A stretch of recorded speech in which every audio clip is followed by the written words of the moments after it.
ghosts of England are not restricted to drafty castles and lonely country estates. In the very heart of London, a 17th century cavalier, replete with plumed hat and pantaloons, resides in, of all places, a wine cellar. In some form, a tavern has operated here for at least 3 centuries. Currently, it is called the George Inn.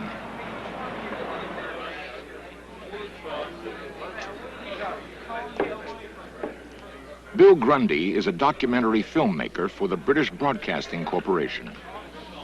It was the summer of 1975. I'd just finished making a series of television films about the ghosts of London. And I came in here for a drink, and the landlord came over to me, and he said, like the films, pity you didn't do our ghost. I said, you got one here in the George Inn? He said, yes, we have.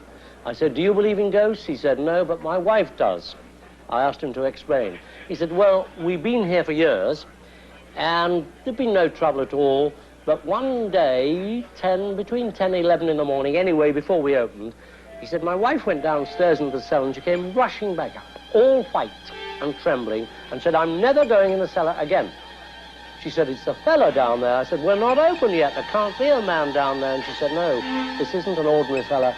He's dressed like a cavalier, and he's standing in the corner of the barrel vaulting there. My wife still doesn't go down that cellar. Grundy contacted Francis Hitching, an author and investigator of strange phenomena. Hitching placed a camera and a videotape recorder in the supposedly haunted cellar. I've been investigating ghosts and other related phenomena for a number of years now, and this sounds to me a particularly good and typical example of a ghost. That's to say, we're here in a very old building, one of the oldest basements in London, certainly part of the old London. Up there is the street itself, and I dare say you can hear some noises which come across it from time to time. And the stories that we've heard, the 2 people, the witnesses, talking about somebody in Stuart costume, this is typical of the kind of appearance that you get. Somebody in costume appearing in an old building, sometimes at the same time, sometimes not. And I feel that it's one that's worth investigating with modern equipment. Hitching sealed the doors from the inside and remained alone in the cellar throughout the night. He focused his camera on a dark pillar in the middle of the room.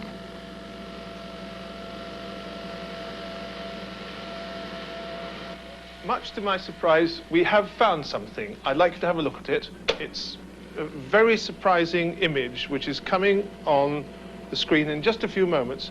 Now, I was here at the time that this was taken, and I saw nothing myself. I think I was looking at the pillar at the time that it was there, but look, coming up on the screen is a most extraordinary something. What is it, a light? It may be, if it's a ghost, is that what a ghost looks like? As I say, I think I was looking at the pillar at the time, but there it is emerging on there. Nobody else was here, and it's not an earthly thing. It's nothing that could be created with a torch. It's got curious images which goes up like that. I think it's one of the most remarkable ghostly manifestations that's happened in my experience looking for them. Whether or not it's something that can be the same ghost that's gone away now, whether or not it's the same ghost as they saw, whether it's one of these manifestations that happen sometimes when people go out trying to look for things, and instead of specifically what they're looking for, some other thing appears out of the fabric of the building, I just don't know.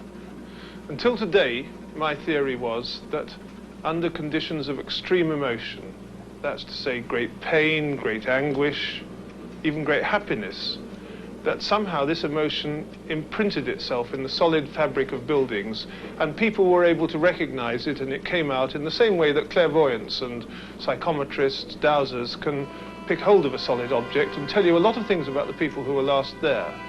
That's until today. But today I've seen this thing, and I can't explain it. And so my explanation yesterday has been torn away. what I believe tomorrow, I just don't know. I'll have to look at that again and again, and perhaps one day I'll find out.